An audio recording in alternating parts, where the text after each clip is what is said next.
90.3 FM. In the SVG Netball Competition Division 1. Do you have a passion for sport? Then Sports Highlights is a place to be.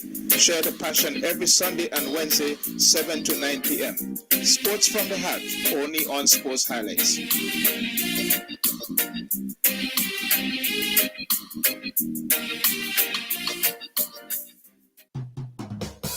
CK Graves and Company is the number one supermarket, 100% Intention Supermarket. We've got more of what you're looking for in multiple locations to serve you more and more. In business now for over 50 years, and you will always say by shopping right here. Oh yes, we're number one. CK Graves and Company, and we are Vincent John's, a supermarket for you and me. St. Vincent Containers proudly introduces its high-quality bathroom tissue.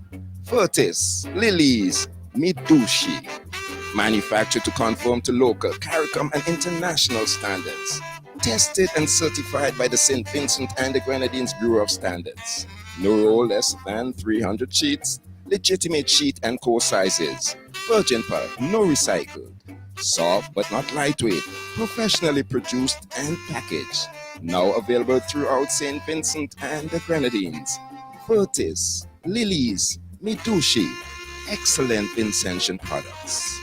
On Friday, February 14th, there'll be thousands of dollars to be won. A lotto jackpot of $133,000. A new home, car, or that college education. Lotto, you have to be in it to win it. Next lotto jackpot, $133,000. More jackpot money, more reasons to play this game. More money for way. Super 6 a bigger jackpot game. $220,000. That's the Super 6 jackpot for Friday, February 14th. It's $220,000. More jackpot money, more reasons to play this game. More money for way. Super 6 a bigger jackpot game. Here's your chance to win more money. Yes, more money from the National Lotteries Authority. Now offering 4 new Instacash games. Visit your closest lotto agent and win cash instantly. There's Tic Tac Cash for $2 with a top prize of $2,000. Ask for any of our 3 instant jackpot games with a top prize of $2,500 with an instant jackpot $2 game. You can purchase a $3 instant jackpot ticket offering a top prize of $5,000. And there's instant jackpot for $5 with a top prize of $10,000. Get your tickets today. Instacash, so easy to play. The public is asked to note that chiropractor Dr. Edmund Seeley is now conducting clinic and will see patients by appointments only. To make an appointment, call 456-9318 or 531-5318.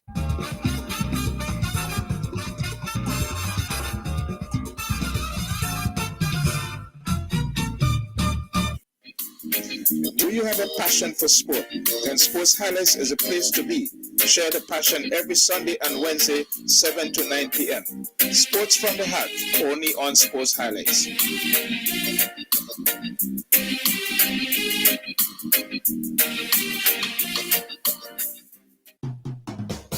CK Graves and Company is the number one supermarket, 100% Intention Supermarket. We've got more of what you're looking for in multiple locations to serve you more and more.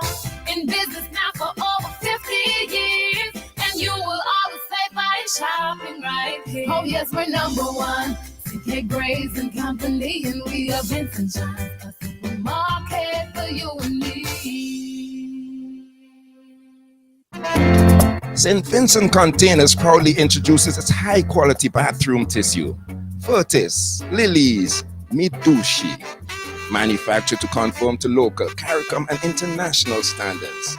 tested and certified by the St. Vincent and the Grenadines Bureau of Standards. No roll less than 300 sheets, legitimate sheet and core sizes, virgin pulp, no recycled, soft but not lightweight, professionally produced and packaged.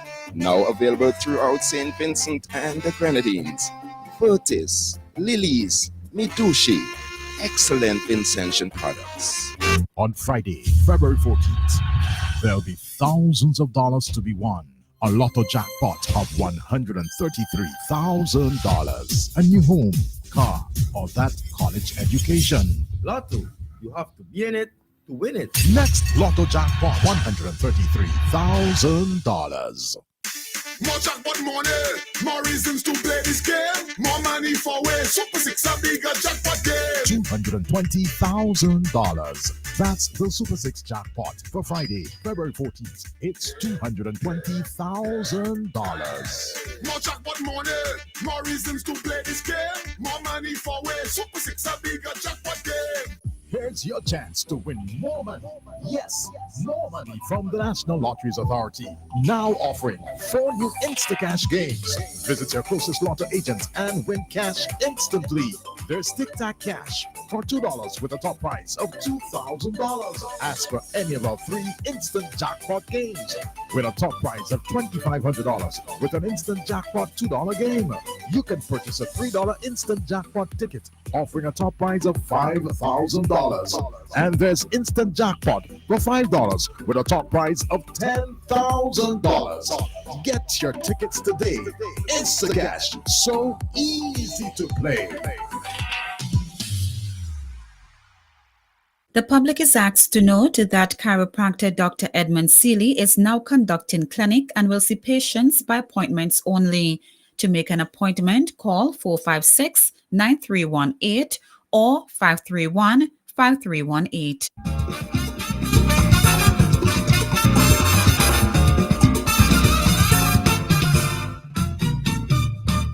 Good evening. It is now 6.5 minutes after 7. You listen to Nice Radio's Sunday's edition of Sports Highlights in St. Vincent and the Grenadines, right here on your Nice station. 2% radio, 98% love. We just want to let you know that there's football Premier League happening right now in Victoria Park. And as we go along in the night, when we get the scores, we will give you what the information coming out of the Victoria Park. And you know there's a tier 2 that has been played all over the place on the weekends, but those are not being played on the lights, and they're happening around different playing fields. We've been giving you some of those information. We've been even playing the ads that related to that. And if I play this card for you, that give an idea about the tier 2. So I'm going to play it for you so you could know what's the teams that played over this weekend.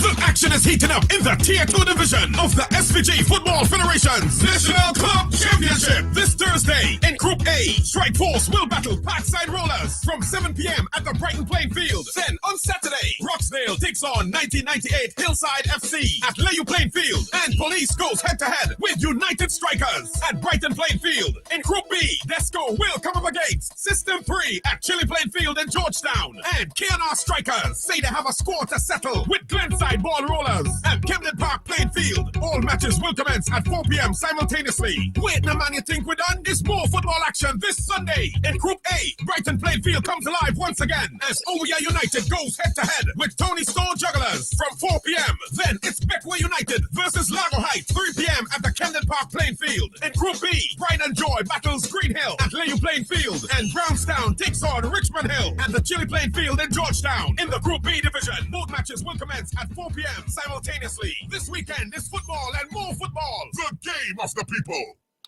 Well, there you have it. You understand what's happening in the Tier 2 football competition, all right? And that's what happened this weekend. But right now at Victoria Park, the Football Federation's Premier League is being played. 2 games are always a doubleheader on Wednesdays and Sundays. Sometimes you may, and also on Fridays. So we bring you up to date as we get that. I was hoping that, last weekend, the president of the Football Federation, Otashi Spring, came in late when we were in the heat of all the heated stuff about cricket and Shadow being attacked by the Prime Minister of St. Vincent and the Grenadines with respect to his involvement in Cricket West Indies vis-a-vis whether or not there is conflict and trying to change the narrative. And we were unable to accommodate Otashi Spring. So, what I've been hopeful for is that he would come in early tonight so we could discuss football. But in the meantime, between time, I just want to let you know what's happening otherwise in the local sports before I give you the international football and cricket, what has been happening for today. But the St. Vincent and the Grenadines Community College, as you know, the sports director there is Roxel John. And the invitational basketball competition, Blue Chip Academy are once again the top basketball team in St. Vincent and the Grenadines Community College Invitational Basketball Competition after winning their 4th consecutive title on Friday, the 14th of February 2025. The 4 competitions, the Blue Chips Academy defeated Players Academy 62-44 in the 2025 basketball finals at the St. Vincent and the Grenadines Community College Villa Campus Court. The eventual winners, Blue Chip Academy, finished the stronger of the 2 teams, adding 21 points to the final period compared to 8 by Players Academy to secure the 4th title in as many years. In the 3rd place playoff, and they preceded the final. Associates Combined avenged their first round loss to DASGS All Stars, coming away with 40-35 winners. The Associates Combined led in the quarters 8-2, 23-17, and 33-27 before they ended 40-35 before completing that victory. Jonathan Medford sunk 18 points for the Associates Combined, while Temal Gopal scored 17 points for DASGS All-Stars. The sporting action at the SVG Community College will turn to the 2025 Invitational Volleyball Competition, which commenced Tuesday, 18th of February. So next up, Blue Chip Academy had a strong start, scoring 9 points and restricting their opponents to 2 at the end of the first period. As both teams got on their strides, the game quality improved and the contest became highly competitive, leaving the next 2 quarters scores 29-18 and 41-36 still in favor of Blue Chip Academy. MVP of the final is Maxron Dublin, led by the way for Blue Chip Academy, bucketing 24 points, while MVP of the tournament, Marquis Thomas and Keegan Haksha, added 22 and 18 points respectively. Zwain Fisher, 16 points were the most by the 2025 runners-up Players Academy, while Aquando Henry scored 11 points, and that report was filed right here at Nice Radio by Roxel John, the Community College Sports Coordinator, and he gave us that on Saturday, yesterday. Now, the Top Belay Progressive Organization, they have softball, cricket, and they have football also. And Junior Bacchus, who is in charge, probably heading the organization at this time. Following a meeting with the Football Federation and the cricket and football sponsors, we have decided to host the NLA Top Belay Progressive Organization Softball Tournament beginning on the 29th of March, 2025. The football tournament will begin at the end of July. Please note, they say that they change to prepare your teams early. So they're asking the owners of the team or the organizers of the team, prepare your teams early. So I repeat that the softball cricket tournament begins on the 29th of March, 2025, right? And the football tournament will begin at the end of July. And please prepare your teams.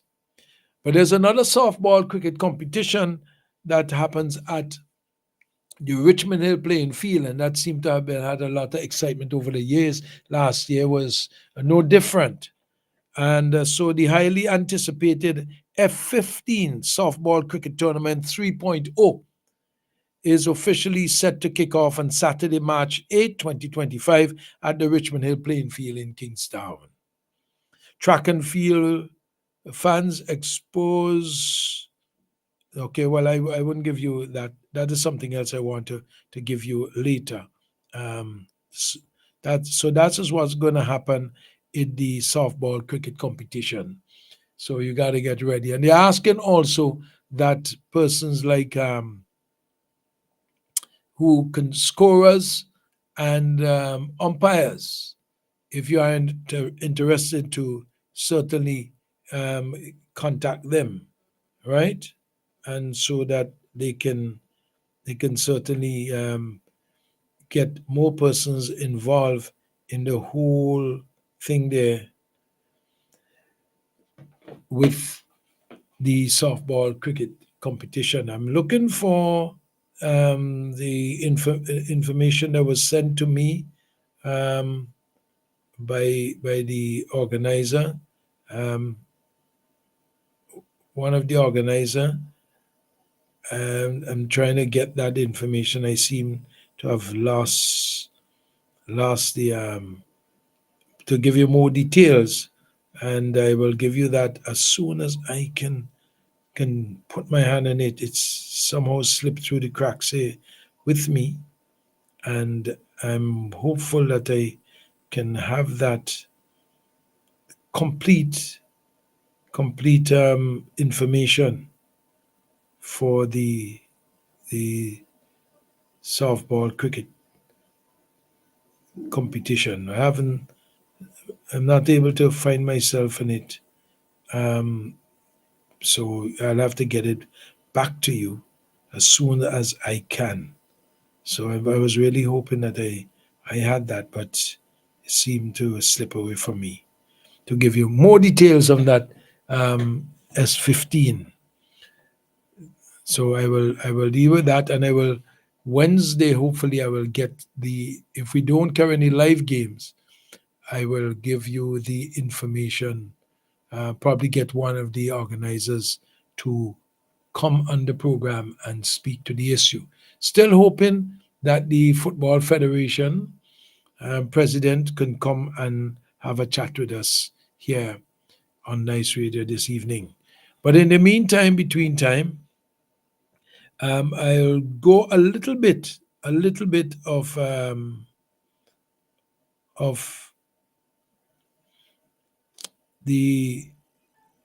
some track and field issues. Okay, I'll give you a little bit of some track and field issues, and we'll go with St. Lucia first. Because we're following Julian Alfred has broken her country's indoor 400 meters national records with a time of 52.97, adding her long list of national records for the small Caribbean island of St. Lucia. So she's kicked off a season. Just like Shafiqua Maloney, as you know, is doing well. She ran 4 games. She came first in 3 of them. She set some times. And in different races, 300, 800,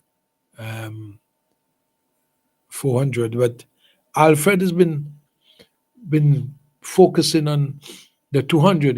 She is the 100 sprint champ, but she's been focusing on the 200. So she's been running 400 meters to get strength and stamina so she could stay long in the. She's a burst out sprinter, and we look forward to that. We want to visit an issue about still at the park, down at the Annesville playing field. The long jump track, as you know, has been destroyed. And, nobody has given any explanation why they destroyed the track. And I spoke to someone with the Sports Council. I wouldn't say the name for now because I don't want to bring no controversy because I didn't ask him about that matter, right? And I should have once I had him on the phone to ask why they destroyed the track. If he knew anything about it, that's the long jump and triple jump track. And I think that's a terrible thing to do. You know, you want more facilities. It's not everybody could go out to the stadium to practice. And it's important that people living in the vicinity would find it very difficult sometime in the traffic when they finish working to get out to the track. So they need as much facilities. Annesville has been closed to any other persons from, not even persons to walk in the park. You cannot even walk in the park. I have serious objections to that. I find it's ludicrous, and they have all kinds of excuse why you can't walk in the park. Now, I can understand that when they are treating the park with chemicals, it's not healthy for persons to walk in the park. It's not healthy. So you put out a notice like they do, say they are spraying the park, they're treating the park, or they're doing some special preparation in the park for an event that we're coming up, and they say, okay, we don't want persons come walking and you. But in the normal circumstances, why we can't do that? They come with all kinds of excuses. Oh, you have the migration of different kind of grass when people go and walk down at in any other playing field and then walk over there and come and walk in the park. Their shoes pick up seedlings, some different kind of grass. That's a cock and bull story that I don't buy. I just don't buy that. But what is sad in this whole thing, and I will say it for what it is, and you don't have to like me. Rodney Small, who I appreciate his show because I attend his show, the Steel and Glitter. I promote the show. Is able to use Annisvale playing field. Carnival will use it for the Miss SVG. But you're telling us who want to stay healthy, especially people of myself. I consider myself a senior citizen. I have injuries that I cannot walk in any surface, undulating, the surface that mess. And they had a lot of elderly folks used to come around there and walk. There used to be other athletic stuff going on down there. That is no more. Well, Mercy and Pamela's band and used to train persons down there. That is no more. We can't even walk in the park to stay healthy. Now you have this government was promoting the wellness revolution, encouraging people to walk and exercise. You had Be Fit and you have Beef One, whatever you want to call it. Now they are managing the grass at the Annisvale one so good that they can't afford. But you could have a show on the park. Vehicles drive on the park. Because to put down a stage and sound system and all the paraphernalia necessary to put on that show, you would find vehicles driving on the park. They put down what they would call rubber flooring to try to avoid damaging the park. So where high traffic is going to be, they put down a kind of perforated rubber, specially done for events. It's an events flooring, and that's good. And I support that. I have no problem with that. But ordinary folk who want to leave their work, beat the traffic, come out at 4:30, reach maybe 5:30, and want to take a half an hour walk in the park, makes it easier for the persons to walk in the park. They say we can't do it. So we banned from the park. I remember I went and walked, and I was told I can't walk there. I went back the other day. I called the office to make sure that I could have walked, because after they had all this show on the park and so forth and whatnot, Then cricket played in the park. You had the Caribbean tournament being played there, and you had some other cricket, 2 sets of cricket played. And I understand that they say, okay, during the cricket time, we don't want you to walk in the park. I called the office. I said, could I walk? Now that the cricket is over, I was told, yes, I could walk once the cricket is over. As I make my first lap around the park, security say, Dougie, they don't want nobody in the park. I said, but I was told. So he said, okay, go ahead. If you were told, go ahead. So I called somebody who is above him and I discussed this matter. And they say, I can't walk in the park. They don't want nobody in the park. So the park is sacrilege now. Sacrilege to walk in the park. So that's where we are. The wellness revolution is at a standstill. They want you to go and walk. I asked a question about Annisvale 2. I said, to walk on Annisvale 2 is not easy. The periphery of the football field or the cricket field needs to be rolled. You need to put a heavy roll on it so it be a smoother surface to walk on. So I asked the question, so why then you don't just roll out a path for people to walk and exercise? Not the football field, because that's where they play football, and the cricket. So right on the boundary of the cricket, on the outside, just roll it. It's hard to walk on. When you walk, you twist your feet, twist your ankle. It looks good, but it's not good. Until you walk on it, you realize there are gauges and so forth and whatnot. And all came that when they were preparing outside for Cricket World Cup, and they can't tell me, they could come and crap and tell me any kind of crap that they want to tell me. That, oh, they did all this in the field and so forth. If it was done properly, we wouldn't have that problem. They tell me, oh, well, instead among the schools is going there and do. The schools ain't doing nothing to the park. If the outside track was prepared, if you don't want people walking the park, it is taxpayers' money that is upkeeping these things, and we, the taxpayers, want to be able to utilize it to stay healthy. But the wellness revolution is on a standstill because they manage the grass so well that we have no sports playing on the parks. You can imagine that. I remember when they locked down the parks during the first World Cup cricket. After that, hardly any persons play sports again. Annisvale came back slowly. Sion Hill used to have so many persons using the park in evenings. All kinds of people get down the park. They play, they practice, they do all kinds of things. That is no more. You look down Sion Hill now, a big sporting community. Why are we not? Why you think that we are not doing so well? We have the diamond track, yes. That is our supreme track. The stadium is not completed, so it's not a stadium yet. So you can call it anything that you want. It's not a diamond stadium yet. It's a track that we have. When you finish building it to make it into a proper stadium, then we could call it a stadium. And that also, let me take a call. I have a caller today. Good evening, caller. Good evening to you, Dougie. How are you doing? Yes, sir.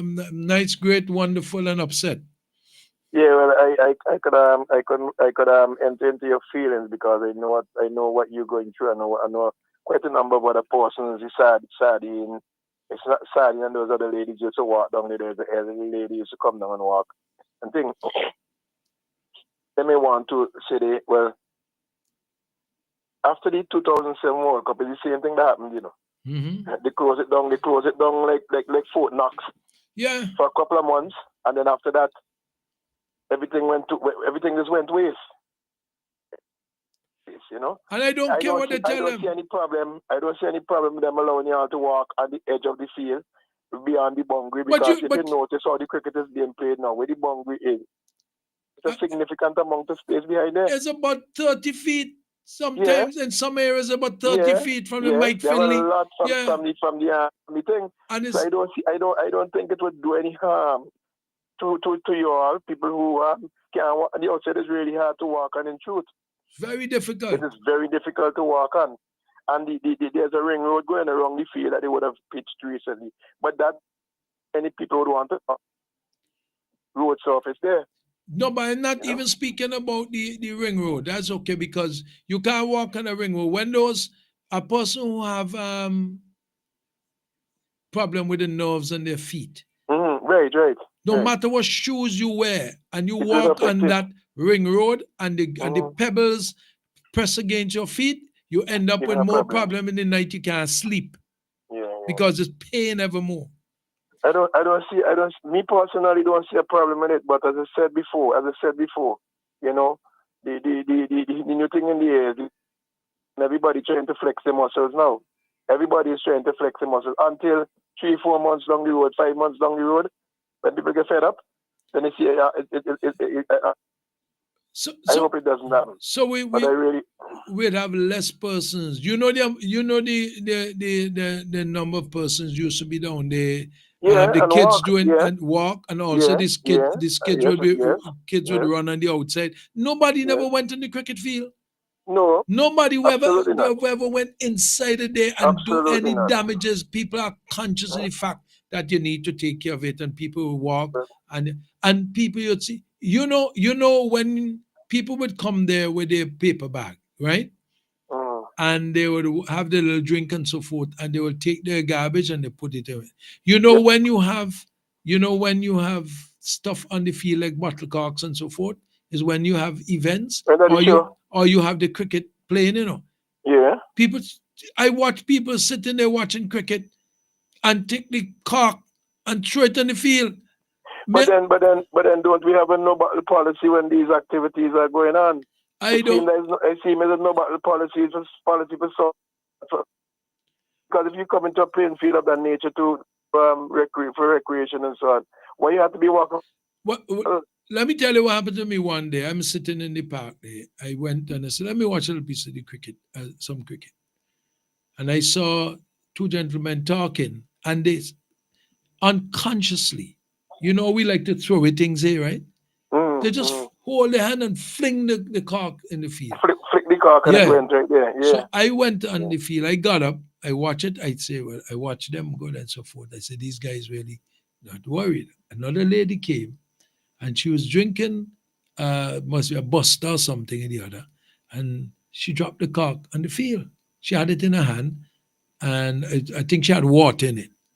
So I walk out in the field, and I picked up the 3 corks.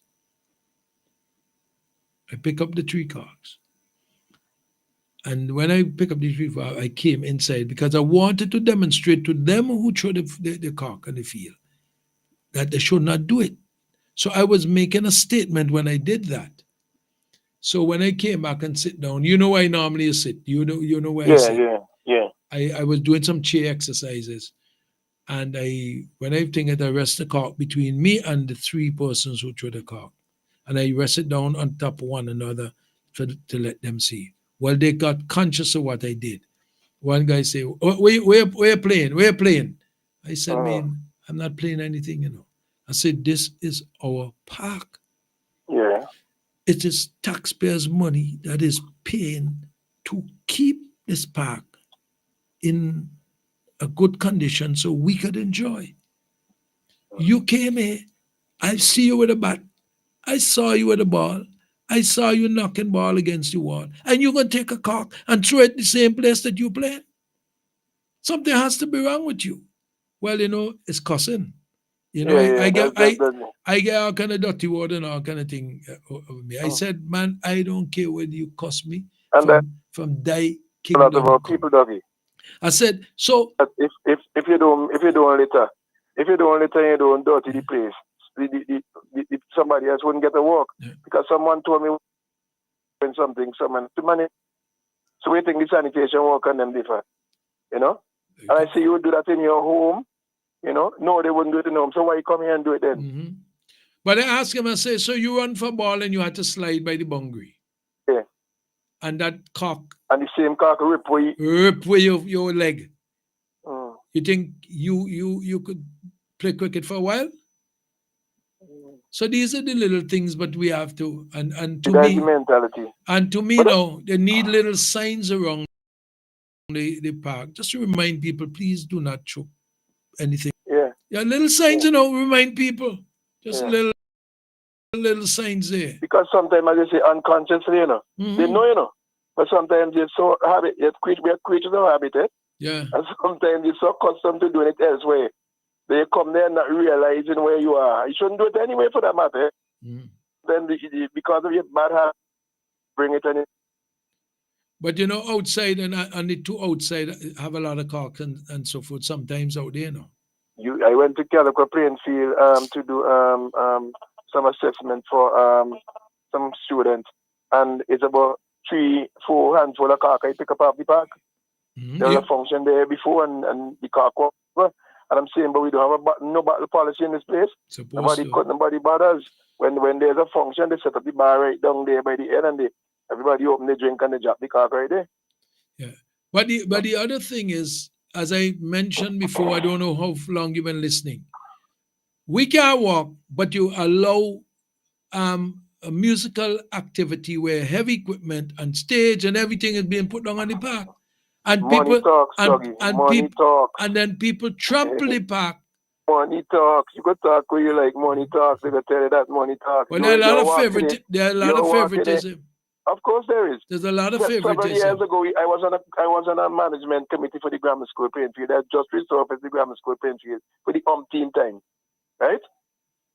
We had a policy in place where you you'll use the park Monday, Tuesday, Wednesday, you give it a chance. Thursday, Friday, Saturday. And that policy was working quite nicely. The footballers had adopted, the cricketers, the track and field people had adopted.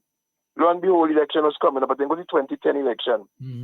And they wanted to use it for a rally. It was raining heavily.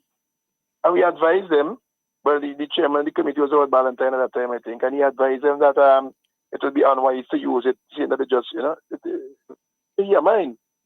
Truckloads upon truckloads upon truckloads of sand were dumped at the end to CW Prescott. They almost found a beach down there. A tractor that was moving stuff stuck in the middle of the park. It was there for weeks after the event. Double toilets that were put down there were left there for days and weeks after. The whole place had to close down some of the schools. Valentine, that is how we operate in. He resigned. And every other member of the committee went to them. And that was the end of that.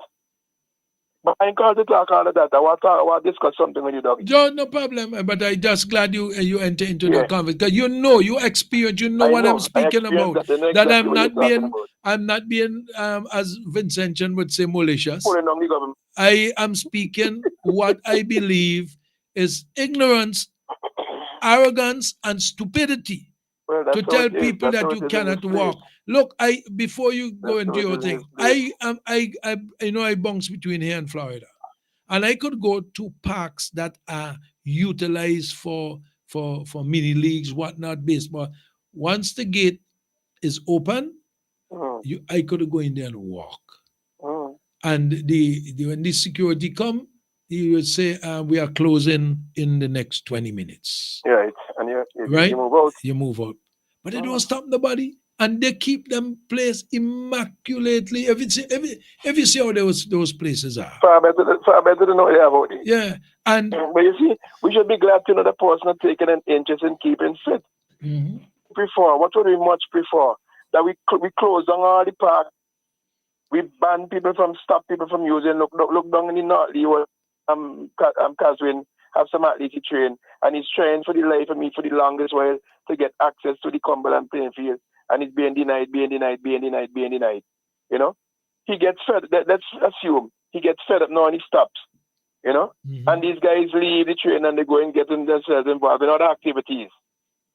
You understand why sometimes in a lot of instances the crime rate so high? Yeah, if we had instances where people have some of that steam and they were involved in active and activities of a nature, sporting nature, that would make them, when they done run up and down and exercise and train for the football or the basketball or what have you, they could only we might not have this high level of gun violence that we have in these days. Probably not. You know?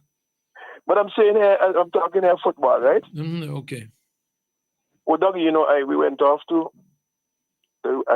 with the national under 17 girls to Puerto Rico recently for the CONCACAF qualifiers. We lost all of our games. We lost to Puerto Rico 3-0. We lost to Bermuda 5-1. And we lost 4-0 to Cayman Islands. But the point I'm making here, right, is that the girls fought. They give up their best. They give up their best under these circumstances, right? But when you have a situation where you're coming up against a team that have 8 and 9 players who were playing college ball in the States, they have a local league for their schools, right, in their countries.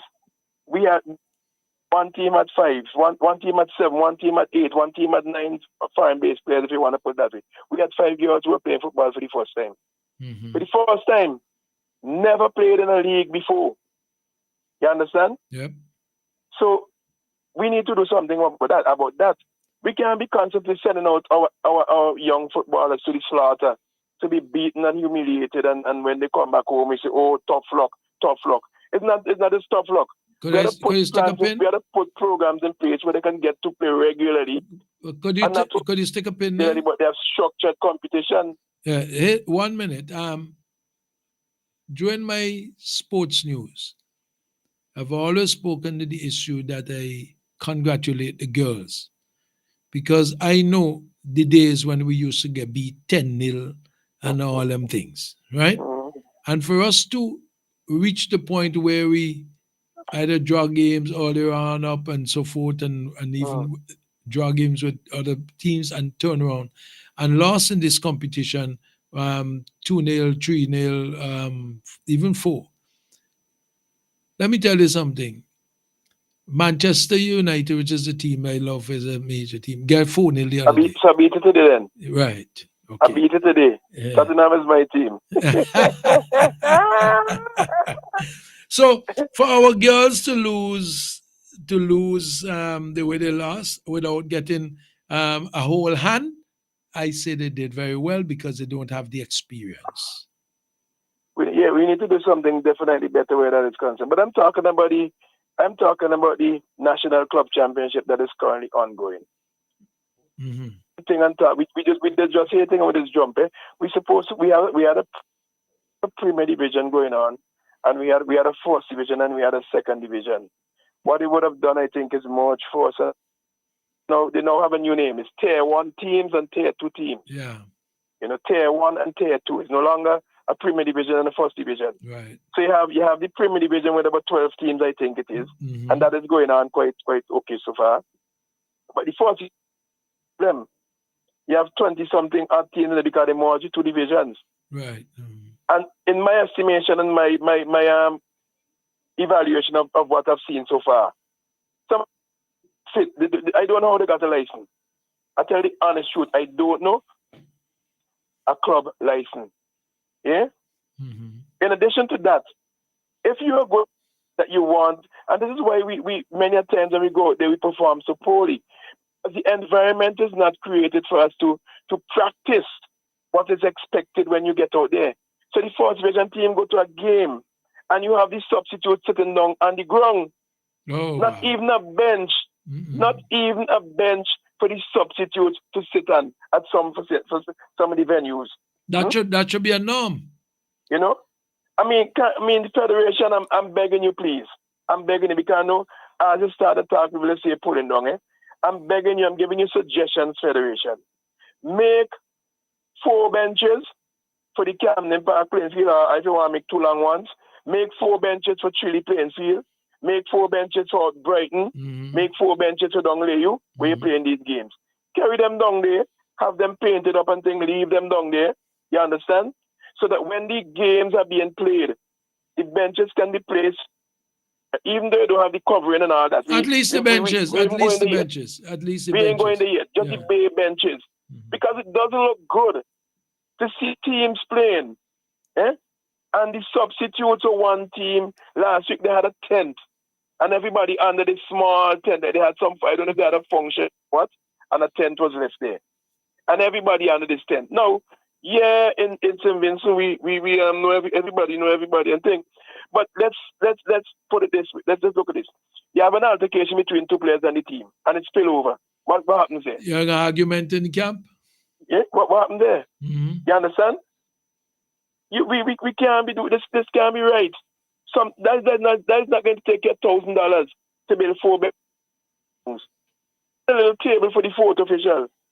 Eh? Get a little substitute board where you could put up the number when the person coming up. That thing ain't costing $1 million. Because you could buy a little fold up 3 foot fold up table, that's easy to walk with and put in the trunk of a car. Not even put in the trunk. There are people at these venues who are in charge, right? Who are the custodians. Pay them a little stipend to help you with that. So when the teams come and the officials come, the park is prepared for them. It doesn't look good. It does not look good. Last week it happened. This weekend it happened again at Camden Park playing field. This one guy have a big 6-inch blocks, sit down in the technical area. Now you could imagine somebody and he gets in an altercation what that blocks could do. That's a missile. A missile? That's more than a missile. You get into that, you're dead. Mm-hmm. Yeah. So we need to take these things into consideration. Because we're talking about lifting our game to the next level. And if people are coming on a cost, and this is why you get problems when they go abroad, when they're accustomed to doing certain things here and they go overseas and they're not allowed to do it, when the correct rules are applied, people say referee treat them, they say treat them good, that ain't treat them good and all of that. But here, to practice it here. If you're having a competition, you're supposed to be at the venue a certain amount of time before the game is played. You can't have some people enforcing it and some not enforcing it. You're creating double standards. So if after an hour before the game, when the team is declared, some of your players not there, when they come after they can't play, that's the rule. That's the rule. So if you want to cut the thing, because you're half an hour before the game, whichever way you want to go, but you have to stick to the rules they set. You can have some venues, some players coming late and able to play, and at other venues they come late and they're not able to play. No, you have to have one standard rule. Yeah. And you give a grace period and you say that's the grace period. Once it's over, that's the end of that. Because the grace period is supposed to be able to give you the minimum playing time that you should have. So if you have to cut from 45 minutes to 40 minutes, the grace period should be only 10 minutes. You're not cut nothing, Doug. It's a weekend. No, I'm just saying. I know. That's how I know. It used to be organized in weekdays, especially on weekdays, especially when they come in late in the Christmas time and things. Right. So but this is weekend we're talking about them. Players to have a responsibility. Mm-hmm. Players and clubs have a responsibility. If you know you are playing a game at 3 o'clock and you're supposed to be there for 2, get yourself organized and get there for 2. Mm-hmm. You can't have players shutting in when they feel like, We have to look at them kind of things because that's a matter of ill discipline, and that discipline will need to be sorted. And then these players might look good in a game, they might score a ton, and they're called up for national selection. And when they go and they meet the coach, and the coach starts to implement certain disciplinary certain measures that they ain't accustomed to in their club because their coach don't tell them things. Are they allowed to put and say people spite them and people them? We need to do better than that. I could give you a story. Monty Warner is my friend. Monty played with Annisville United, which I was playing with Annisville United, but I was also the sponsor of the league for 13 years. 13 years. The company, our company, sponsored. Yeah. But I laid down certain rules because as a manager, I want to see that my brand, my company name, is end up with a disciplined kind of organization. We had an agreement that if you miss 3 practices, you cannot play a game. Monty. Monty ain't come to practice. He was a great footballer, great cricketer. We went to play, I can't remember if it was Hanvets or Sion Hill. And I put on my shoes. I don't look for no special privileges because I was sponsor. They pick the team. I sit on the side benches. I see Monty walk down with his shoe over his neck.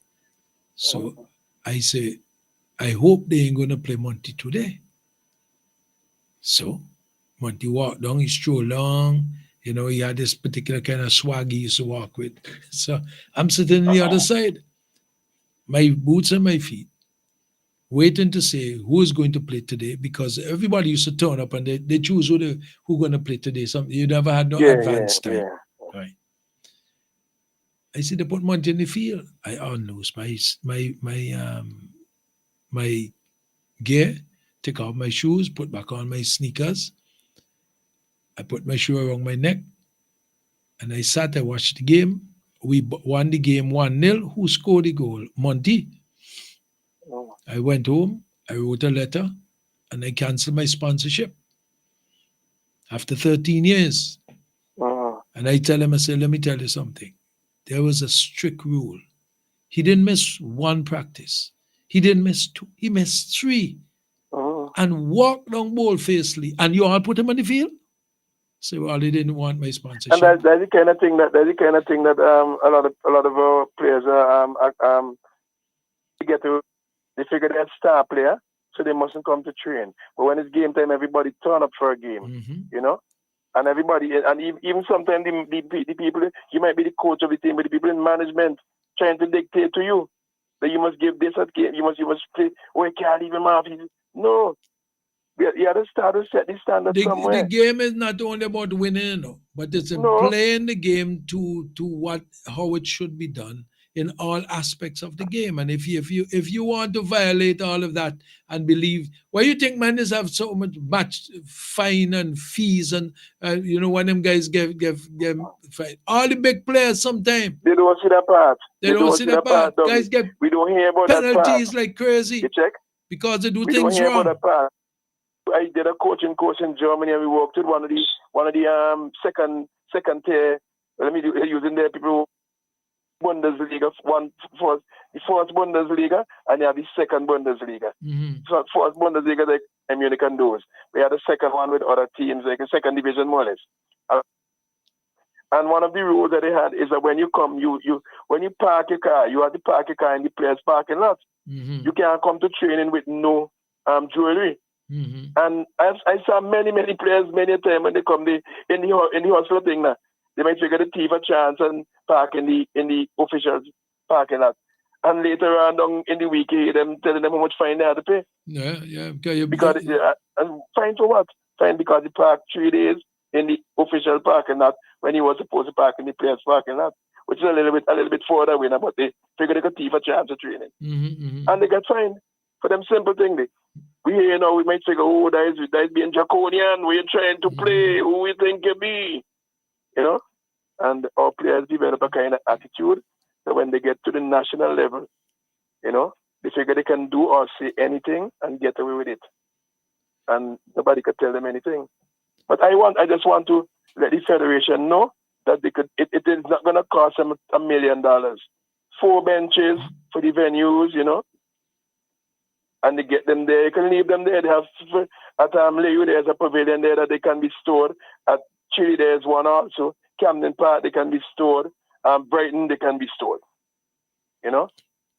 And as I said, even the fold-up table for the fourth official, them thing is less than $100 or $100 at most. Yeah, you buy the smaller one because the little one is the one about 2.5 feet wide. Right, I know. Yeah, and the smaller one. I have 2 of them that I go when we go outside to broadcast sports. So the small, they fit easily. When you fold them, they come like 2.5 by 2.5. I know. Yeah, I know those ones. Yeah. I know those ones too. That's all. It's not gonna take them an arm and a leg to invest in getting some of these. There are some manual substitute board. They have the electronic ones. We ain't not to go there. The manual ones cost less than $100 or just a little over $100. And you can manipulate them, get your number. You have red and you have green. So you put the green for who's going on and the red for who is coming out. And to make it look professional. Make it Yeah, because we have to bench. practice to do the right things. Eh? Yeah, Mhm. yeah. Yeah. You know, there's something that I say I have to highlight tonight. Let's go back to the women's team. So what is next for the ladies? Well, I am currently in the process of doing my report for the federation. Mhm. I don't know what is the next step where the under 17 is concerned. The under girls, however, would be going out. I think is tomorrow. That's what I miss a word that you say. Your phone. I said the under 20 female team. They will be traveling out tomorrow, I think, to Nicaragua to take part in the CONCACAF qualifiers. Okay. And that's something I think our federation need to. I mean, you might say, oh, it's their time and it's their time, and they go bother with we. But it's not we alone. It affects all of the Caribbean territories because now is the time, now is around the time when we have students preparing for the CSEC examination. And, you know, under 20 is a lot of students in school. Under 17 is a lot of students in school, fifth form, right? And that is creating a problem also because in many instances, you can't get your best players to represent because a lot of the parents, I mean, come on, we have to face reality, eh? The parents will not allow them to miss their classes because the collaboration between football and the academics is not there as it should be. Mm-hmm. So you find some teachers find a problem. They have a big problem with the students being selected to represent. And if some of them had their way, they would never be selected for anything. Let me just ask you again, though. Let me ask you again. So they leave tomorrow to Nicaragua. And who are they playing over I am not. I am not at the under 20 part of that because I was so busy with my under 17 yes, segment okay, that I didn't pay much attention. But try and get it to you. Yeah, you could just WhatsApp it to me. Just WhatsApp it to me, please. Yeah. The problem again, Dougie. Why is these things are hard to find out? What is so hard in sending a little email to the media houses so these things can be promoted? Well, the only person who send me something sometimes is Mr. Stowe, but he send it sometime. Yeah, I think he's in Guatemala with the under 17 men team, boys team too. So he sent me some information, and sometimes too late for sports news, and sometimes you get frustrated trying to correlate. Now I could go on any other international website and get any information, even on minor leagues. I could. And sometimes I have to cut them because my sports news could be so long. And I try to give as much information. But I could go on anything and get it. But, for us, I mean, we have this FIFA Connect, but we also need to understand that the media is important in all of this. Yep. And if you want for people to know and the media to hold you and promote and lift up the game. And I have a special connection and with the Football Federation, Nice Radio, for all these years. And so we feel aware sometimes when the information is not readily but Francois, when he gathered whatever information he sends it on we have a little sports chat and to get that so we could get some information. But that's why I asked you for the information if you had it. Yeah, I don't have that information. But at least I know that they're traveling tomorrow. Yeah, they're traveling tomorrow. Right? Yeah. What is happening? I think they're currently in camp at Brighton. What is happening with the where Stowe is? 17 men, boys. Two previous games, they lost 5-0 to Haiti and 5-0 to Guatemala. Okay. And I think they have their final game tonight. Is it tonight? I think they have the game today. I think they have the final game today. I don't know the result of that. That would have been against Antigua Barbuda. Yeah. Well, I will end up. We'll have to work to do our youth football development is concerned, Dougie. Mm-hmm. We are not doing very much, and I don't like that. Okay. It doesn't sound good that we're just sending out people to collect on weekend. And if you say having premier, all of those premier clubs, all of them should have, and I think that is in the part of the club licensing, you should have an under 17 section. You should have a female section, right? I think that is only fair, and it's sad that in many instances a lot of them fill out these things and claim to have these segments, and when push comes to shove and competition is held, they don't have a team. They don't have nothing going on. Mm-hmm. Is it that I can go to the grammar school playing field, for example, Dougie, and I can start out with 4 girls, and my thing could swell to how much ever, and then some boys could see, and they could say we want to train too, and I could end up with 24, 26, 32 boys, young men, right, to come to train. So much so that we took a team into the breakaway masters forms competition in the under 17 and under 19 division. We didn't place in the under 19, but we were competitive. The under 17, first time, no name team, no name brand, first time, but we won the under 17 competition. And people would tell me, "Oh, I can't find players to be part of my team." No. You're doing something wrong. You have to go and look. You have to go and once you have, listen to me. If you have something going on in the area and you have something going on, it's properly structured and organized, and people say they have some, they can come, they can gravitate. They will come, they will want to be a part of it. But if you just have a name of a team, just for the sake of having a name, and when competition comes, you just put out a team, then they're taking 5, 6, 7, 12. People can get fed up with that. Okay. They'll get fed up with that. And the federation need to do something with this licensing, because some of them, for what we see so far, then clubs are licensed in the tier 2. Me and all them they get licensed. Because some of the recommendations and the policies to get a license, me and think them to meet half of them yet. Okay. But that's just me looking in from the outside. I hear you. Yeah, have a good night. Thank you very much, my brother. I'm going to take a break now. Okay. Yeah, all right, easy. Do you have a passion for sport? Then Sports Highlights is a place to be. Share the passion every Sunday and Wednesday, 7 to 9 p.m. Sports from the heart, only on Sports Highlights.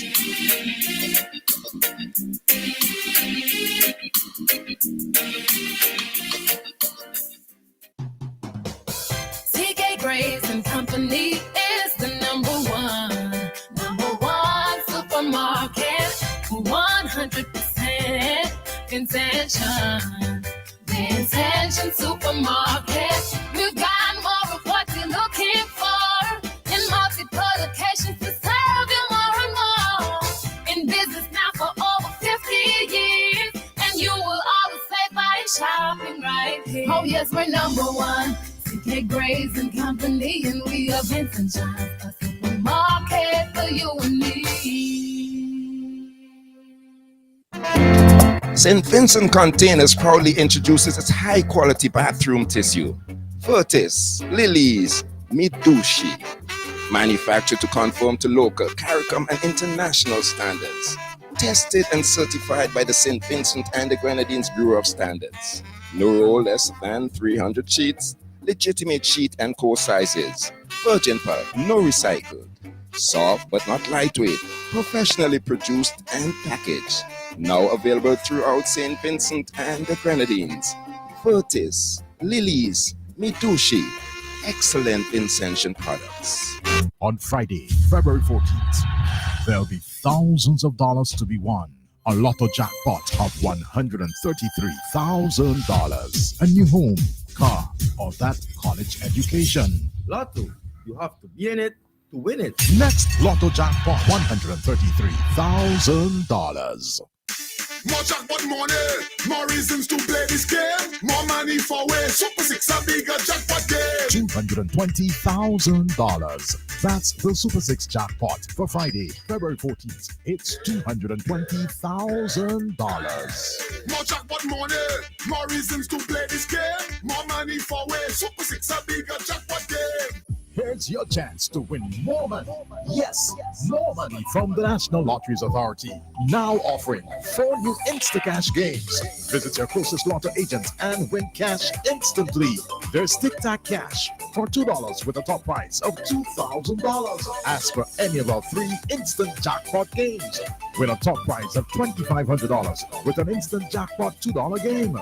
You can purchase a $3 instant jackpot ticket offering a top prize of $5,000. And there's instant jackpot for $5 with a top prize of $10,000. Get your tickets today. Instacash, so easy to play. The public is asked to note that chiropractor Dr. Edmund Seeley is now conducting clinic and will see patients by appointments only. To make an appointment, call 456-9318 or 531-5318.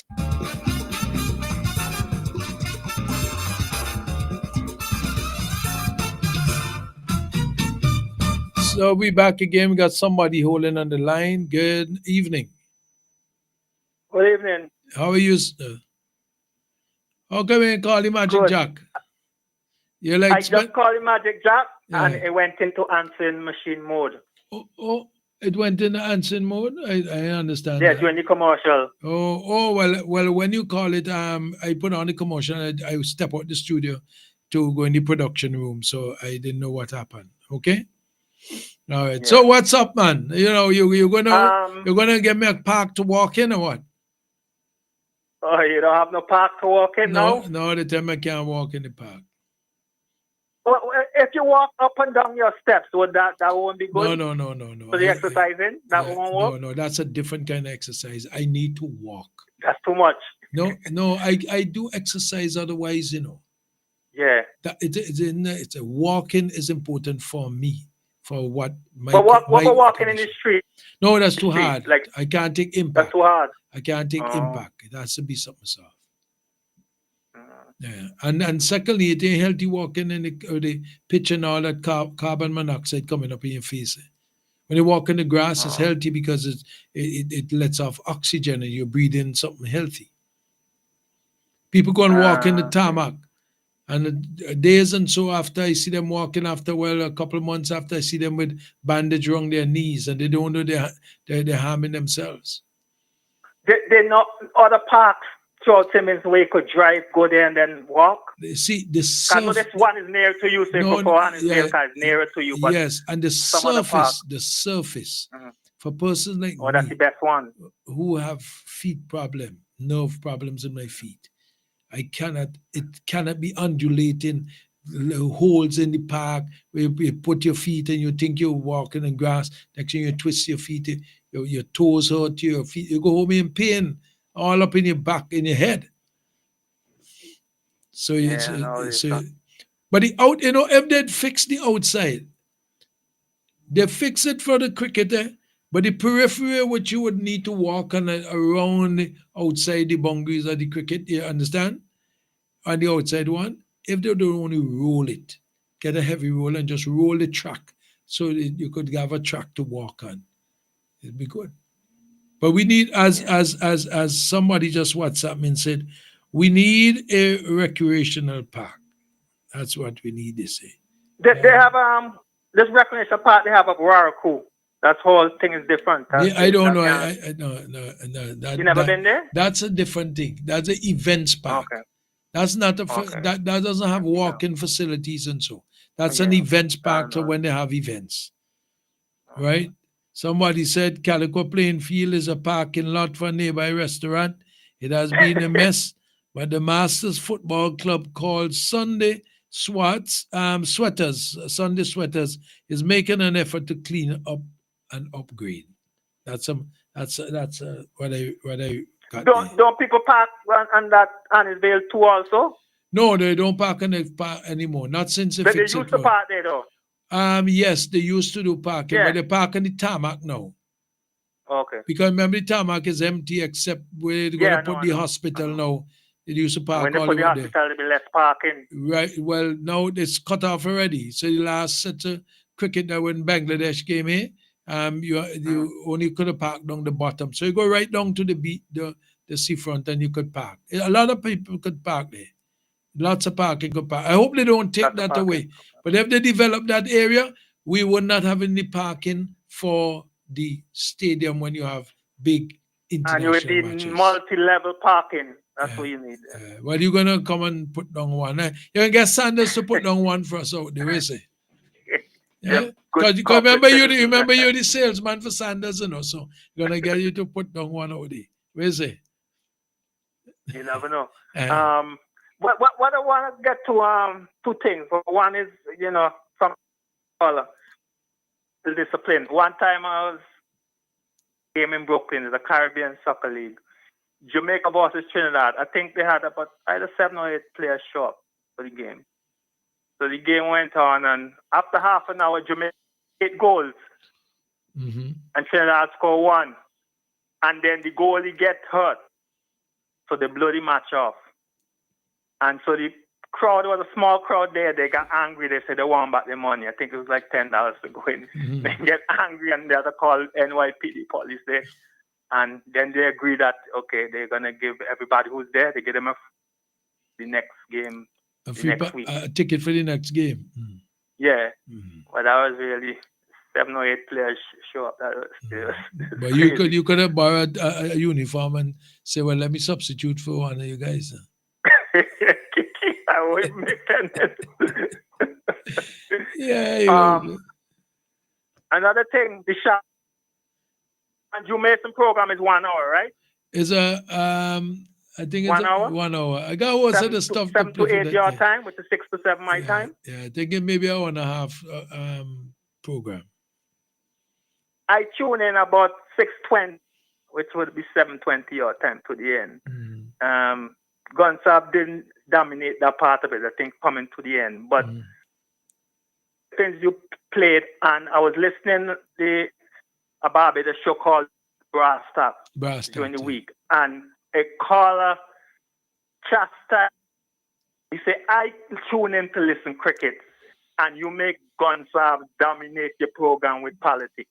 And I know you have a special love for Gonzab, but I listened to 40 minutes. They were talking all kind of stuff about the coaching and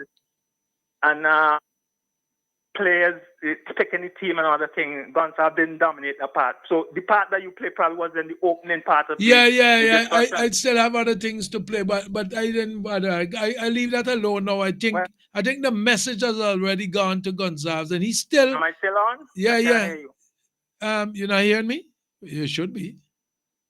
I'm hearing you now. You went off a little bit. Well, there seem to be. Remember, these phones are internet based, even though they're VoIP based.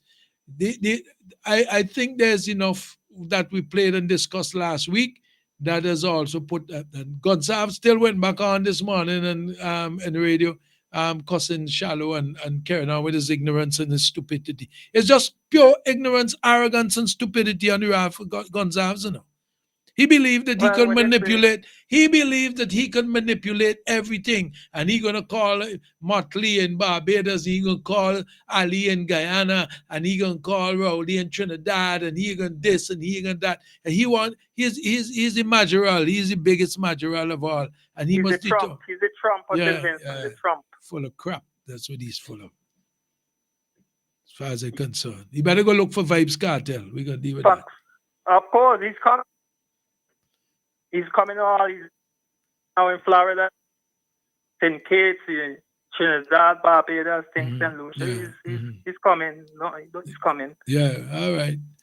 Well, take it easy and behave yourself now. And next time, walk with a uniform or ask the men for uniform so you could substitute when they short the players. Okay? All right. Well, all right. Yeah, I know you got a caller. Yeah, I got a caller there right now.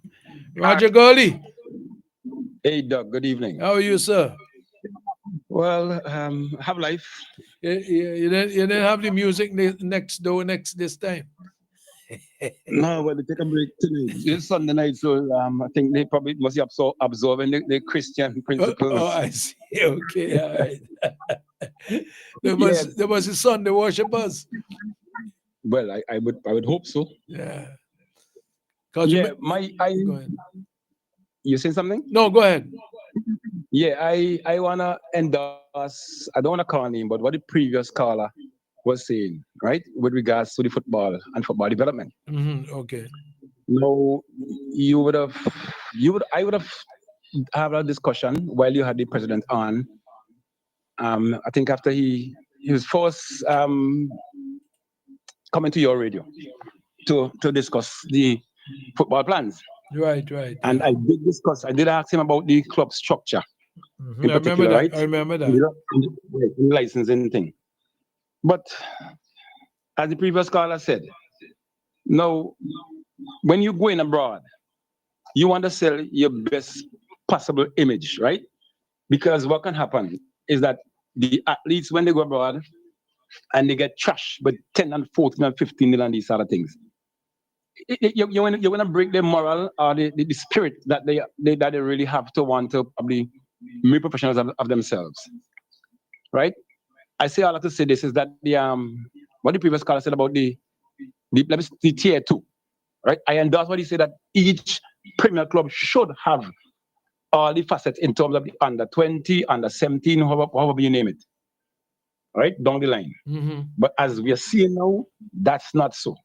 Because I'm not sure, to be corrected, if any one of the senior clubs, maybe except for Dribbles and, but I can't decide because that's in tier 2 now, right? Has a second division team playing in these tournaments. So here we have possibly 2 different facets. A Premier Division with 1 to the teams and a tier 2 division with 20 different clubs. But Roger, you see why I said years and years now. I said, look, all we need is 15 clubs. St. Vincent's 105,000 people. If you had 15 clubs and you use the constituency boundaries to define where the clubs will operate, the clubs could have all the facets of Premier League, first, second division, under 17, under 19, under 17, or whatever. And the clubs now, because you would have a wider base of person within the confines of the constituency to deal with. But the way it is now, it looked like you have. It seemed like you have more clubs without the capacity to do what the clubs should be doing. Exactly, and not the standard, because if you're telling me these clubs, they have a guideline from the federation level to deal with these clubs, which means that all these clubs should be following under one guideline. You're supposed to have coach different aspects of I think the same thing with regards to the Premier Division clubs, right? Except for maybe 1 or 2 clubs, maybe like I could probably call a couple names, Volcanoes, System 3, and maybe 1 or 2 others. But I could guarantee you, Dougie, if you go around and you really check it out, I see one guy been looking for players to play a game some last weekend or so. When you hear the show, the team end up with 12 nails, like you're borrowing players, just picking up people and showing them in the wood. These clubs, if your federation is capable, I heard the previous call talking about building benches and so on, which has to be the norm, right? Now, if you're doing this, I think all these clubs, subject to correction, if these tier 2 clubs are getting finances from the financial support from the federation. If this is the case, right? Now, each club should be having maybe a paid coach or some coach where you probably could make sure that they have the requisite license or whatever to have these teams up and running, and you'll have a full knowledge of what it entails in terms of your development, reporting and so on. Make sure that these teams are doing periodical practices, whether it be once or twice a week, and so that you monitor what's happening. But to monitor 20 teams, you have to have a good base there to deal with these sort of things, as to know where your money is going. You can't give them money for giving them money's sake. Maybe competition costs has to be incorporated. That might be probably the biggest cost, other than having uniform and so on. Which and why I think the federation probably could facilitate the bringing in of uniforms and these sort of things if some of these clubs don't have sponsors.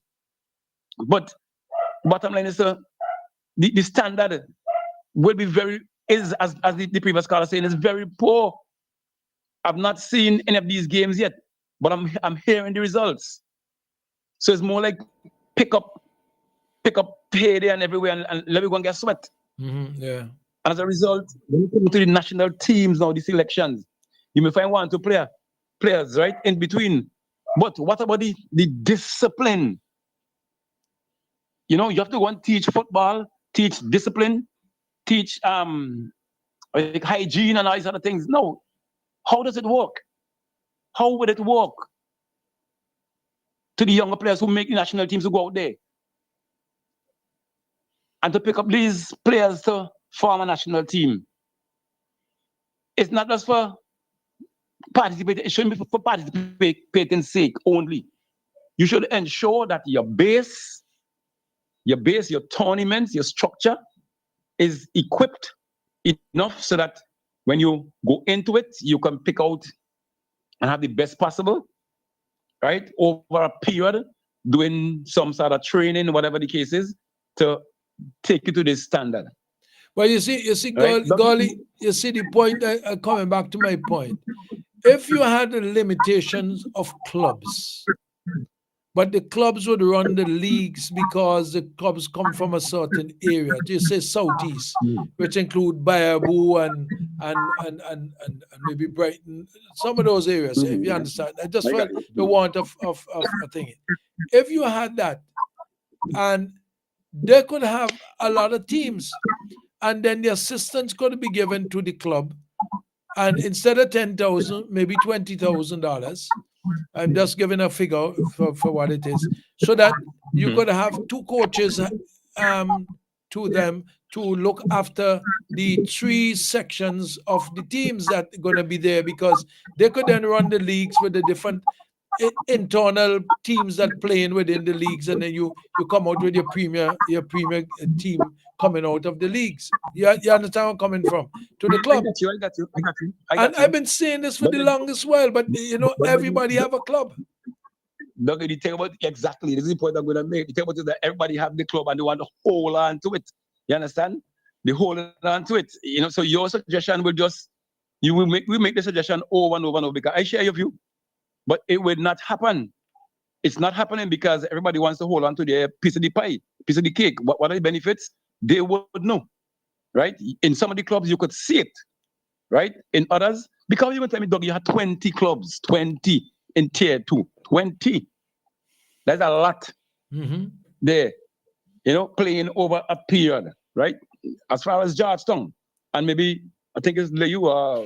Yes, it's Chile, Leyu, Camden Park. Leyu, Camden Park, Brighton. Yeah. Right? And Chile. So, yeah. And knowing that, Dougie, if these teams are playing during the week, could you imagine a team leaving, let's say Volcanoes leaving Kingston, right? As the previous caller mentioned about the students who are in school and with the parents now trying to get, but wanting them to take to the academics, because is you spend 2, 3, 4, 5 years in school, time to leave school. They want to make sure that the children can move on and excel academically. They don't want to know that the child going to play a game just for the sake of playing a game, and you throw away all your 5 years of primary school and your 4 or 5 years of secondary school, right? Now, it is the same, but with this under the tier 2 competition. The point I'm making that you could imagine a Volcanoes leaving Kingston to come to even Brighton here on a week evening to play football, even possible on a Saturday sometimes, with the traffic that is in now. It's a tall order. Hey, now, if you will leave I tell you, the traffic is horrendous, If I don't leave Dorset Hill at 3:30 to go down to Annisville in time to go and walk, I am not getting there till about 45 hours at 4:30, 5 o'clock. Okay. So if I leave 4 o'clock, I ain't reaching there till 5:30 sometimes. Less than 2 miles, Yeah. Yep. So it's difficult, and that's the point I was making. Not everybody could go to Brighton if you're going to walk. That's why if the thing was segmented, and you had limited clubs, but these clubs would have a lot of teams, just like Sion Hill Sporting Club had athletics, had football, had cricket, and volleyball, netball. So the club itself, the sporting clubs itself, but the football club within this organization would have a registered club to the Football Federation, and they would have several different clubs, if you understand, sub clubs then, inside of if it's a full sporting organization within the vicinity, it's Yeah, I got you. it's a thing Yeah. that we have to watch carefully because we need to improve the standard so we could compete better. We could have better competitions, stiffer competitions, because we are playing on the world stage. We are in what we call now the FIFA Connect platform, and all these data is being fed into that, so as to, because I see a Vincent now going to play for an English team, and that came out the fact that I saw that the other day, and right, and that means that came out all the stats that came out of the the FIFA Connect through the Vinci platform, and so to allow people to see out there who's out there, no matter where you are in Timbuktu, Yeah, but at the same time, we need to sell a good image out there, because it's the world looking at this FIFA connecting, and you don't want to be saying this is why football, this is what you call in football or whatever standard. You may pick up a player too with some special skill or whatever talent, right? That might be seen, but it's like, where do we go? I'm just hoping that this tier 2 thing is not being televised too, because my God, as what the previous caller said, the scores. I think it's the Premier League that is televised. I think it's the only Premier League. Yeah, but okay. Because Dougie, like I say, it's like somebody want to hold on to collecting some money. Somebody else on the line. Hold a minute, Golly. Hold a minute. Okay. Good evening, caller. Dougie, sorry to call back. No, man, you yeah. System 3, give a team 20-0 yesterday. Oh my word. You heard me right. We go. Yeah. Strike force, give a team 12-0. Somebody else beat a team 8-0. That means the kind of score that happened in the tier 2 competition. That means that competition. I threw out a thing to a man today, and yes, it was 10 teams in the Premier Division, 10 clubs, and these 10 clubs are gonna vet them real serious. They're very things that come with the physio, the coach, and everything. In the tier 2, as the first division they call it, 10 teams also. All other teams play in their village competition. You gave the village competition a window. You say probably July to September, right? The three top teams, the top team from each village league will play off against the teams that come last in the first. Well, the three or four teams that come last in the first division to seek a place up in the first division. Whoever win them playoffs, the 4 teams go up. Similarly, in the Premier Division, the last 3 teams have a playoff with those who come first, second, third in the first division to see who would stay up, who would come down. You do it, make a move. Or if you want to go straight to relegation into the last 3 teams from the Premier Division come down, and the first 3 teams from the first division go up. Yeah, bearing in mind that you have, remember we talking about promotion and relegation, right? Bearing in mind that these clubs that you're promoting follow this structure. This structure in place where you have these same facets that these Premier teams has. What is the problem? You get what I mean? This is the thing, Roger. If you this is why I say playoff, because by that time you'd have to you don't want any team just going up to the Premier Division, and when they reach up there, they can't maintain. They don't have no coach there, so you have a playoff. You look at the teams and you let them know where they have to know. You have to start to hold people accountable.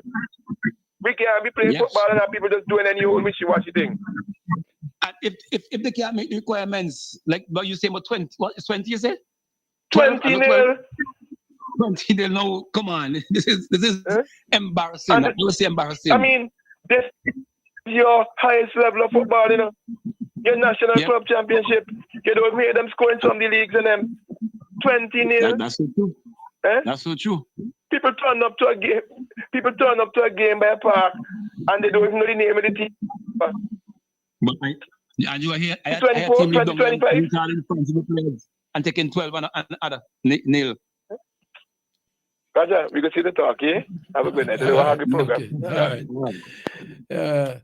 Well, I think we need to rethink I think the federation have to kind of look back and see, well, we tried something, it didn't work, so you have to modify it. You understand? They will have to. You can't fault them for not trying to put things together. Okay? But they have to now look and say, okay, well, we did this and it didn't work. So we can't just go by emotions of what and quantity. We have to look for quality so that people would aspire to be better. You know what could happen during this post as well, right? Now let's say this team might take 20-0. Are you sure they're going to show up for the next match? They might be shame. So right, the team will be eliminated. By the way, you know, and where does the shame come from now? It will come back to the federation because you are the persons who select them. Right? So they need to be vetted properly before they take part in these competitions. Otherwise, like I said, the shame will come back down on the federation.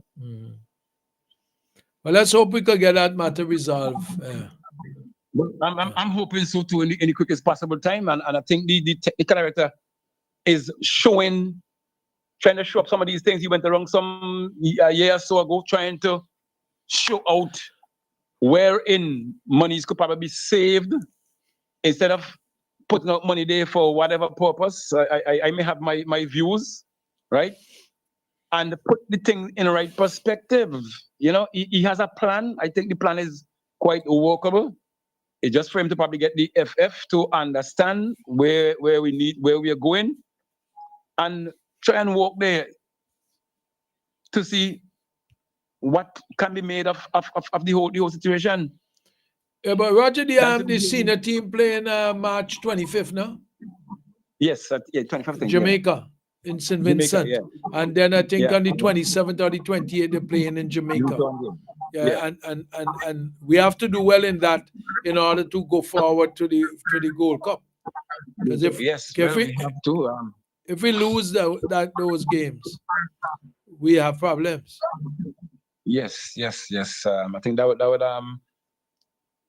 show as to what group in we go to after. You know, after that round. Okay. You know, you go to a different group again. Grouping, yeah. Okay. Right, and Dougie, it's not we don't have a shot at the talent, you know. You know, we don't have that. To harness them. There are loads of talents, but it's to harness them. You understand? You need some. Let me say capability. When you have these people, then where to have them periodically, because you're going from stage to stage, under 15, under 17, under 19, under 20, and as you go on and on and on. And as my friend said earlier on, right, where in this case now where you have, no, it's not going to be a case where you're going to tell the Ministry of Education to put back or the Caribbean examination going to put back or put off. No, right? If the football fraternity could understand, try to walk around this, wherein that they will have people within these age groups doing exams around this time of the year. Let's not have these competition on, because you ain't going to tell me I'm going to send my boy or my girl to school for 10 years and he is doing quite well.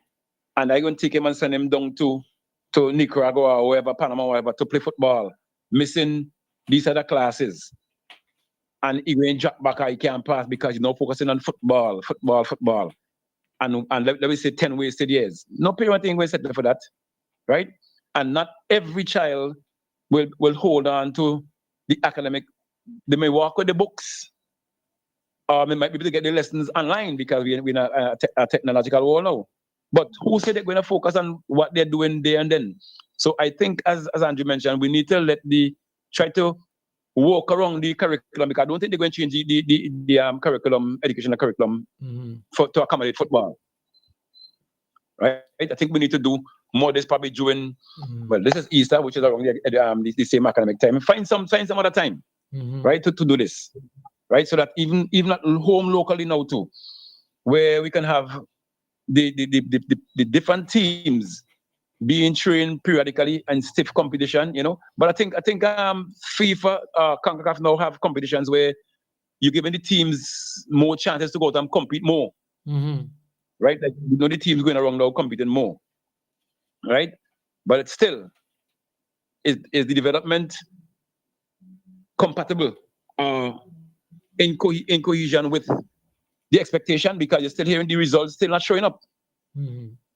Right? We still behind the results. Even they may hear them talk about the development of the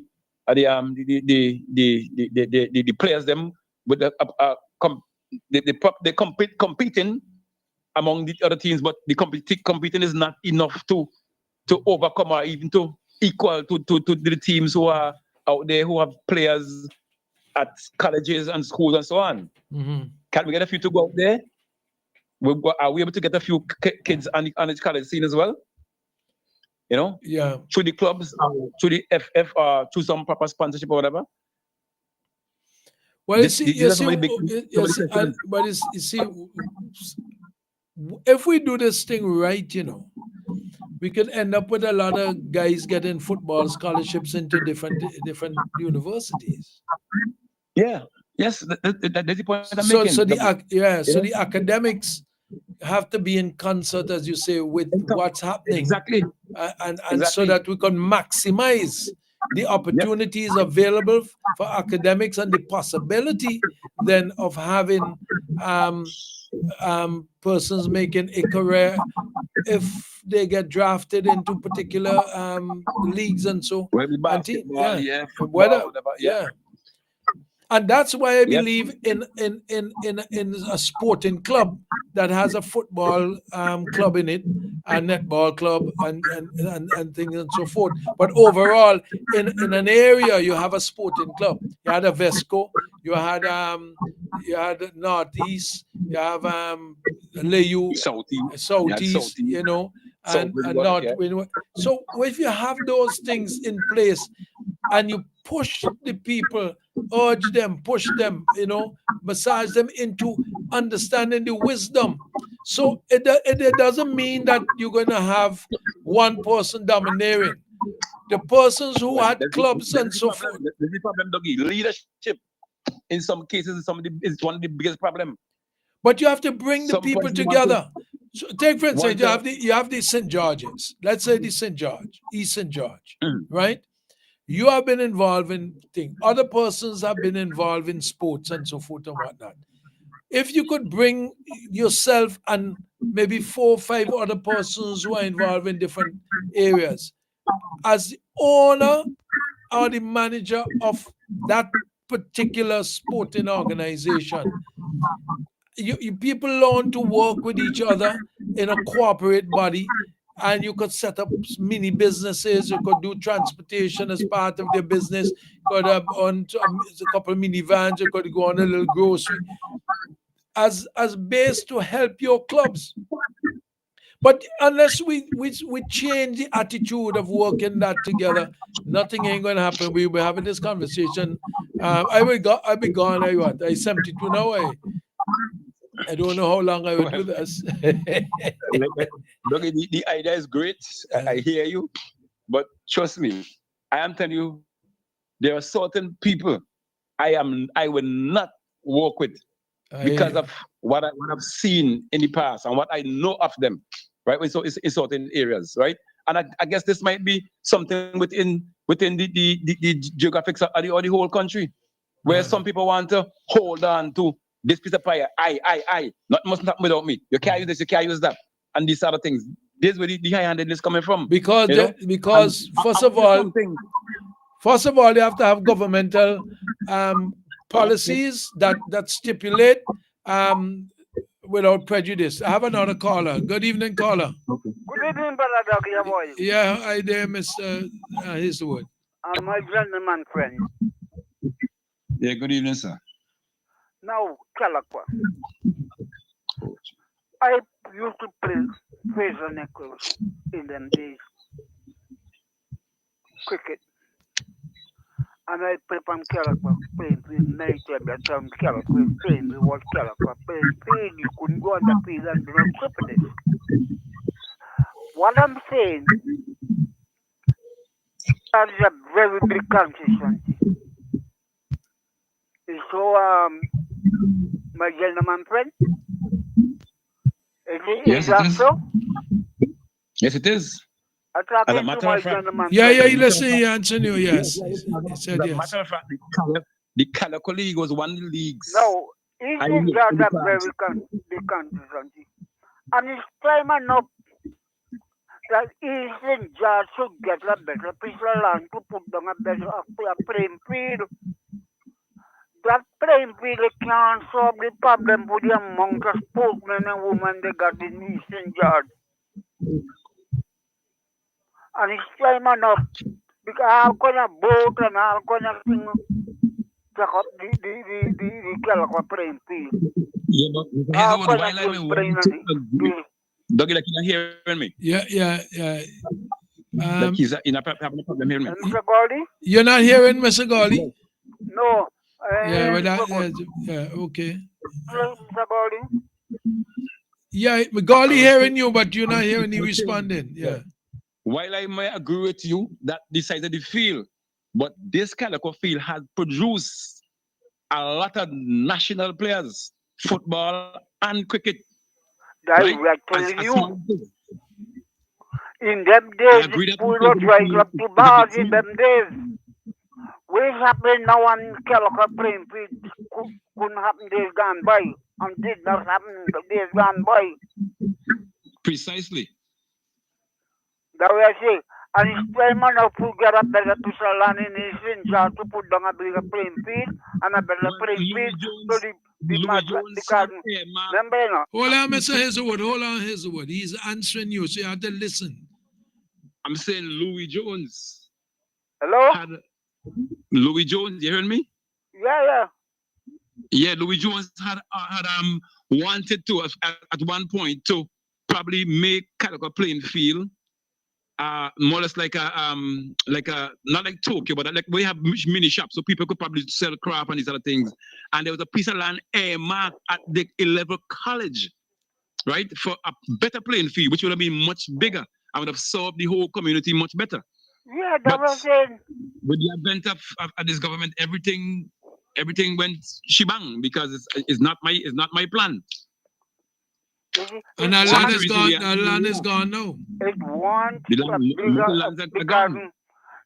Eastern Jazz had a lot of hotels and guest house and all kind of thing. And it's a big area. I know the whole area. I walk in the whole area.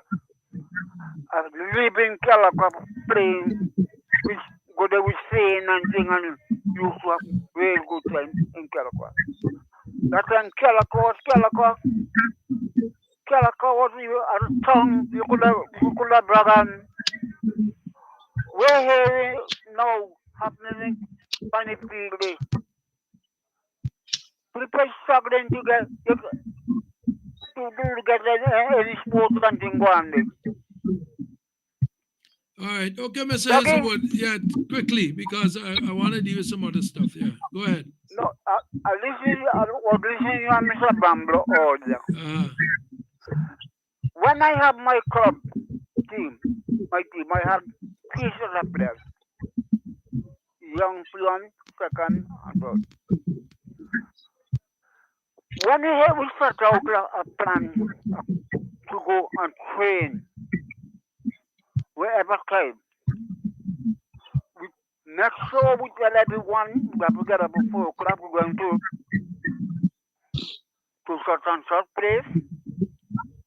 If you know that you wouldn't be able to, your parents or whatsoever have to come to you and tell you. Well, I know you're dealing with some issue, but I also want to deal with directly with some sports things. So, just want to bring people up to date. So, let me continue the conversation next time because I have a lot of things I haven't dealt with yet. Okay. Yeah. Okay. So look how good I do your plan. You can't just come when you like. I know that. Yes. Something you could not play no more. I hear you. But I gotta go with this. Okay. All right. Okay. I'll go develop that next Yeah. time. Okay. Gawley, I see that we lost to Antigua 3-1. You're under 17. Under 17. Yes, I just got it. See it pop up there on the feed. So as it says, a tough defeat to Antigua on the 17th journey. Not the outcome we hope for, but we take the lessons. So we lost 3-1 to Antigua, the under-17. Yeah, but even with that, right? What I would propose, and well, we have the Windward Islands, right? We used to invite Barbados as a guest team, some of these competitions. I don't see why we can't go back down the route, in terms of competing against each other for some shields, some cup, whatever the case is. Where you're going, it's a good base where you can start to look at the development in terms of you having your national teams going out there. So from within this group, now you would know what needs to be done, how far we need to go, because I'm sure that St. Lucia have a very good program going on. Sespa there, Barbados do have. I think sometimes they send. I think they have some connection with. I think it's Ajax or one of these clubs down in it's called down there. And I think Shady and his guys down in Grenada doing a very good job down in Grenada as well, right? So we can't be the least of the apostles, We can't have this bracket where the senior team is up there competing against big guns, and our junior team, yes, has some big name teams, right? With quality club college persons who are getting involved, and we just be skimming to compete just for competing's sake. Like I said, if you send these kids out and they get demoralized, the football career over. If the 20 is being handed on to them, let's say in one of these foreign competitions, you could just imagine where the thoughts going. Some of them even want to play the second game because boy, me ain't gonna get embarrassed. Me want to call them goalie, blah blah blah blah blah. Added to that, Dougie, I think in our club structure, let me take a bit from what I'm trying to do out here. I was supposed to send you something, but just a little clips of it, right? Now, in my academy, I used to do this summer program, trying to incorporate a lot of stuff, which I think sometimes it gets cumbersome and you can't really get some of the persons in. What I'm doing now is extending the program, having the earlier program going, but on a month-to-month basis, I'm trying to have things like even have them go to tennis court one day, a Saturday, to do some tennis. Have somebody come in even for an hour and a half during the 3-hour session to do something like discipline, first aid, safety at sea, how you deal with time, and these other things, Have them go to the swimming pool one day. Give them a holistic view as to different sports. One day they may not want to be footballers always. They could probably go to tennis and love it and want to play tennis as well. So you're talking about a holistic development of holistic development of the individual, right? What I'm trying to one other thing there, though, I just want to bring your score up to date, right? The first game at Victoria Park, we had what's Avenues versus the Pastures. Pastures beat Avenues 1-0. Fraser scored in the 47th minute. They didn't do too bad. They came back from behind actually and almost won the game. But maybe from what I saw from the game while doing the commentary there, I think it would appear to me if some of the better players came in coming close to the end of the game and really put some pressure against that. I can't remember who the team was. I think it probably was not Hope, but maybe that's something for the management to look at, and to see where maybe the players came late. I'm not sure what transpired. I have the information that was asking Bramble. It just pop up. Our under-17 girls are ready to compete in the CONCACAF under-20 Women's Championship qualifiers in Nicaragua. So there's Jamaica, Nicaragua, and St. Kitts and Nevis we are playing against in that grouping. Okay. So it's Jamaica, Nicaragua, St. Kitts and Nevis. And those are very competitive teams. And those St. Kitts have a serious work. We have Lenny Lake down there as the technical director. And one of the big men, if I know he's doing some serious work there, no Lenny Lake in Jamaica. No Lenny Lake in St. Kitts and Viv, I can't remember his name now.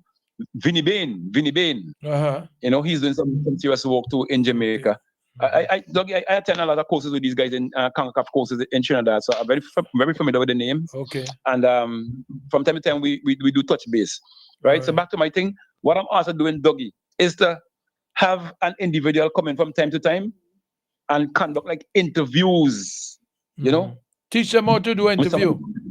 How to do interviews. So when somebody come before you with a camera, you don't want to shy away and say, me no want. You must try to say something, you know. Yeah. And that person will probably coach them as to how take to your how time, you to don't have to be respond, scared, how to respond and limit and these other things. Yeah, I got it. Yeah. Yep. Because I've seen this happen with some of these senior teams. They put camera in front of their face and they run. Mm-hmm. And that's because they have not been taught that, maybe from maybe academical or whatever. Some people pick up you feel insecure. You feel exactly, insecure, but you could flip that insecurity by teaching them to speak in limited form, but be precise in what they're going to say and how they answer. I have a caller. We're running up. We have 10 more minutes. Good evening, caller. Doggy, good evening. Good evening. Yes, sir. Hey, Patrick, what's up? Doggy, one of the things that I noticed, Goli started this program for years, and persons in the area who've been playing football, you tell Goli Park and try to give Goli some assistance. And at least if it wasn't for my, I used to go to the park and look at him, but some years I can't do any running because I got my back injured. Mm-hmm. And I look at it, I say, it is sad to see Goli doing such a program with youngsters and persons in the area don't see it fit to go and fall in and most they will do, they will stand aside and criticize what you're doing, but they're not going on to assist, and it's a sad thing. It's very sad. Well, one thing you can't afford to do is to give up, because if you love something and you believe and you have a conviction, you do it, you know? Exactly. And Dougie, it's years I was suggesting that let us change where we should do the Calico. Instead of say Calico Football League, let us set up an East St. George League that we can get that is the point that's the point I'm making of. And why that in? Because there are people in other constituency want to hear Calico, they don't want to get involved. But let's see, could get better management. But as it go about, I want to hold on because I want to be the boss. But you remember this, right? In the Calico League, we used to have teams from villages, Brighton, Chappins, Glen, Enhams, and you had the various few clubs from within Calico here. And one of the things that we had we used to stick by very, very stern, is that players from outside the boundary who walk in the area had a stipulation where you could play 1 or 2 players in one match, but no outsiders just can't come in and say they go and play and dominate. So that was development. So we allowed one person from outside to come in and play. But we were looking at trying to develop. We had the Morris brothers used to play in here, Lux used to play for Dreads in those years gone by. We had Kobe Taylor, you know, and I think Mitch Valentine used to play for Villains. But then you had Winston for Shooting Stars. Yep. What is actually happening is that we're going on the last time I hear the Calico League, if they have 6 teams, 5 of them, none of them from East St. George, but involved in the Calico League. You know, which is a sad thing. So, you know. Yes, so I just called to say that, and then even Dougie Goli could tell you when the sports people in Calico used to take care of the Calico playing field, it wasn't far than it is when the sport comes to take it over. But you know what I don't understand is that Calico is a fairly busy town, okay? And relatively speaking, and then you have businesses that develop around certain areas. But also the government itself have to look at provision. How do you maybe slap the river to create some parking for the sporting facilities, to have parking? You could park through the other streets of Calico, but you also have areas where you could slap certain parts of the river where you could lift up the slabs to clean it and put it back. We have to come up with innovative ways in creating facilities, because you have limited land space and you need to create places because you have an influx of vehicles like crazy, and we're not making provision to have parking for those vehicles to attend to the businesses in the area and functions, and even football, even sporting games. It's a problem. But Dougie, years gone by, when we had the Calico League win, you used to have vehicles from all down as far as Aquatic Club. Yep. As far as Blue Lagoon and the hill. That's true. When we were having our leagues. Mm-hmm. You see, the Calico playing field is no longer a sporting facility, it's a parking ground. Well, look, I will tell you this.